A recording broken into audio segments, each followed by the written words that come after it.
السلام علیکم ورحمۃ اللہ وبرکاتہ۔ بسم اللہ الرحمن الرحیم۔ خلاصۃ النحو الدرس الرابع والثلاثون۔ خلاصۃ نحو کا آج ہمارا 34واں سبق ہے، تمییز کا بیان۔ تمییز کیا ہے؟ میزا تمیز تمییزاً۔ تمییز مصدر ہے باب تفعیل کا، یہ بھی بات آپ نے ذہن نشین رکھنی ہے۔ تمییز کس کو کہتے ہیں؟ یہ اسم نکرہ ہوتا ہے،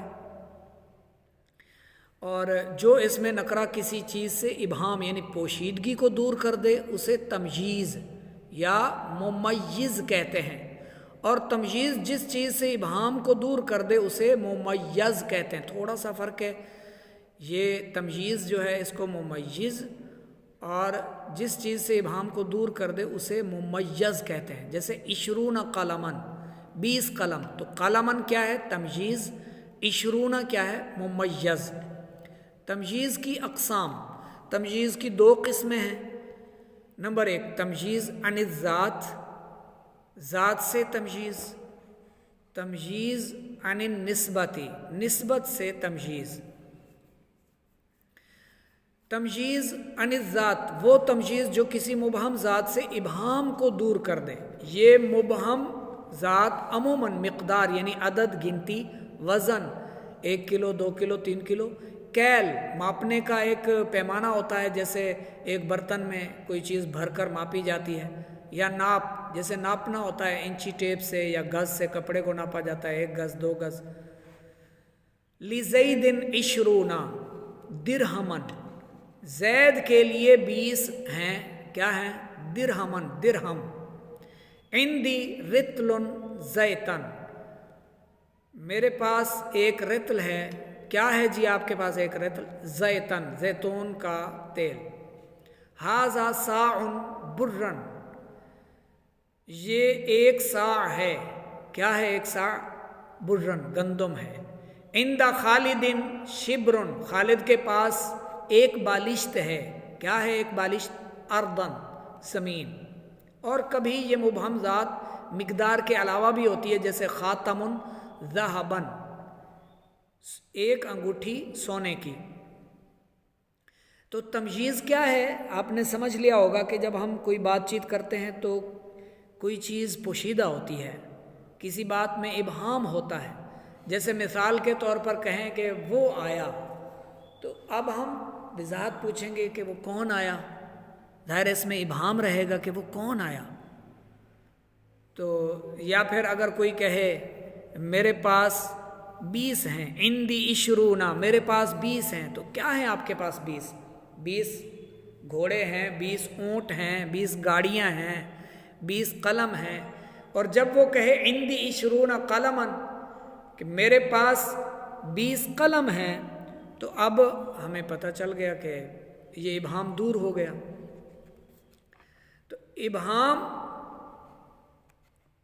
عن الذات سمجھ لیا آپ نے۔ اب تمییز عن النسبتی، نسبت سے تمییز، وہ تمییز جو کسی مبہم نسبت سے ابہام کو دور کرے۔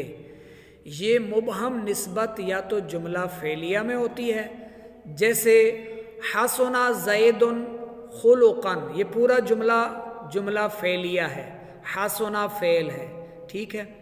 حسن زید، زید اچھا ہے۔ آپ سے کسی نے کہا خالد اچھا ہے، تو آپ پوچھیں گے نا کہ اس کی اچھائی کس لحاظ سے ہے، کیوں وہ اچھا ہے؟ کیا وہ سخی ہے؟ کیا وہ بہادر ہے؟ کیا وہ علم رکھنے والا ہے؟ کیا وہ اچھے اخلاق والا ہے؟ کس اعتبار سے اچھا ہے؟ تو حسن زید، زید اچھا ہے، تو زید کی نسبت کس سے ہے؟ اچھائی سے ہے۔ تو یہ اچھائی والی نسبت میں ابہام ہے، تو مبہم نسبت تمییز عن النسبتی، یعنی اس نسبت کی جو اچھائی ہے وہ مبہم ہے، پوشیدہ ہے۔ تو جب کہیں گے حسن زید خلقا، زید اچھا ہے اخلاق کے اعتبار سے، تو خلقا کے ذریعے کیا ہوا؟ ابہام دور ہو گیا۔ یا شبہ جملہ میں ہوتی ہے، جیسے اگر کہیں انا اکثر من کا، میں زیادہ ہوں تجھ سے، یا میں آپ سے زیادہ ہوں، تو ابہام رہے گا بھائی آپ کس چیز میں مجھ سے بہتر ہیں؟ وہ کہتا ہے کہ میں آپ سے زیادہ ہوں، کس چیز میں زیادہ ہیں؟ عمر میں زیادہ ہیں، علم میں زیادہ ہیں، عمل میں زیادہ ہیں، مال و دولت میں زیادہ ہیں، تو یہ ابہام ہے۔ تو اس ابہام کو، پوشیدگی کو ظاہر کرنے کے لیے تمجیز آ جاتی ہے مالن، مال کے اعتبار سے۔ تو اس کی جو نسبت سی، تجھ سے اچھا ہوں، اچھائی کی جو نسبت، زیادہ ہوں، زیادہ کی جو نسبت ہے، اکثر، یہ مبہم نسبت، تو یہ ابہام میں ہے کہ کس وجہ سے زیادہ ہے۔ تو اب اس ابہام کو، نسبت ابہام، مبہم نسبت کو اس تمییز کے ذریعے دور کر دیا گیا۔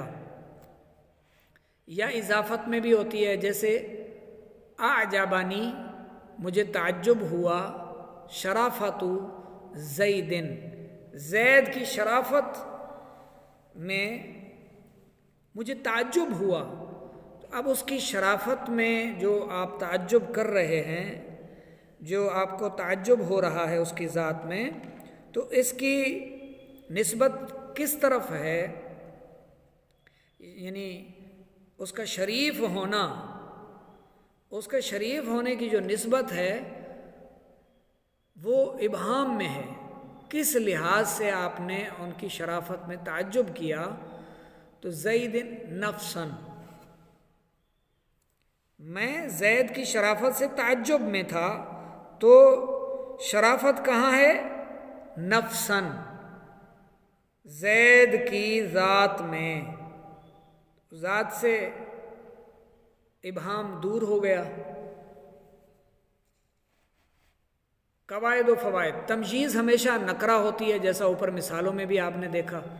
نمبر 2، تمجیز منصوب ہوتی ہے، لیکن اگر ممیز کو اس کی طرف مضاف کر دیا جائے تو وہ مجرور ہو جائے گی، ظاہر ہے لازم مجرور ہوگی، کیونکہ مضاف الیہ ہمیشہ مجرور ہوتا ہے۔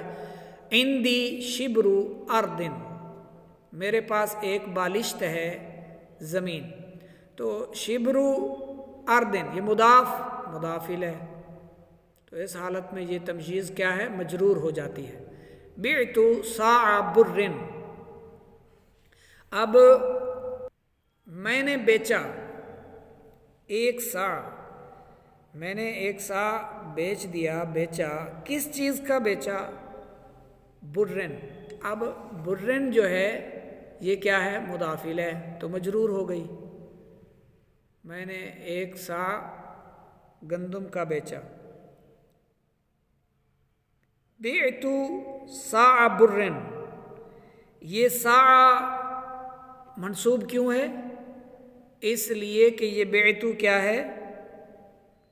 مفعول، صاع مفعول کا اسم ہے، صاع مفعول کا اسم ہے، اور یہ مضاف الیہ ہو گئی تمجیز۔ میں نے ایک صاع گندم بیچی یا گندم کو بیچا، منصوب اس لیے ہے کہ بعت اس کا فعل ہے اور یہ اسم ہے، یہ یاد رکھیے گا۔ آگے ھذا عقد فضۃ، یہ انگوٹھی چاندی کی ہے، یہ چاندی کی انگوٹھی ہے۔ تو عقد مضاف، فضۃ مضاف الیہ، تو تمجیز یہاں پر مجرور آ گئی۔ یہ قاعدہ، یہ قانون، تو یہ 3 قانون یاد رکھنے ہیں۔ ممیز اگر ذات ہو تو اسے تمجیز کی طرف مضاف کرنا جائز ہے، ممیز اگر ذات ہو تو اسے تمجیز کی طرف مضاف کرنا جائز ہے۔ آگے تمرین کی طرف بڑھتے ہیں۔ تمرین نمبر 1 تو آپ کو اسی سبق سے مل جائے گی جو بھی آپ نے سمجھا ہے۔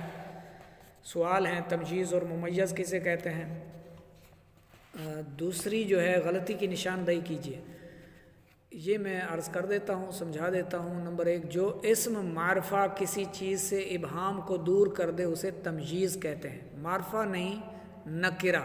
ابھی ہم نے پڑھا جو اسم نکرہ کسی چیز سے ابہام یعنی پوشیدگی کو دور کر دے اسے تمجیز کہتے ہیں یا ممیز کہتے ہیں۔ نمبر 2، جس چیز سے ابہام کو دور کیا جائے اسے ممیز کہتے ہیں۔ غلط ہے، ممیز تو تمجیز ہے، اس کو تمجیز بھی کہتے ہیں ممیز بھی کہتے ہیں، اور جس چیز سے ابہام کو دور کیا جائے اسے ممیز کہتے ہیں، ممیز۔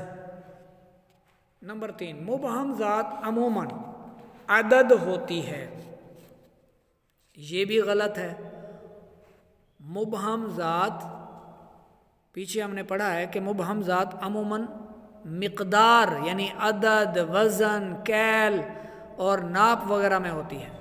نمبر 4، مبہم نسبت صرف جملہ اسمیہ میں ہوتی ہے، یہ بھی غلط ہے۔ مبہم نسبت صرف جملہ اسمیہ میں نہیں ہوتی بلکہ یہ جملہ فعلیہ یا شبہ جملہ میں یا اضافت میں ہوتی ہے۔ تمرین نمبر 3، محنت طلب کام اب یہاں پر ہے آپ کا تمرین نمبر 3 میں۔ اس کے لیے ایک اور ویڈیو بنا لیتے ہیں۔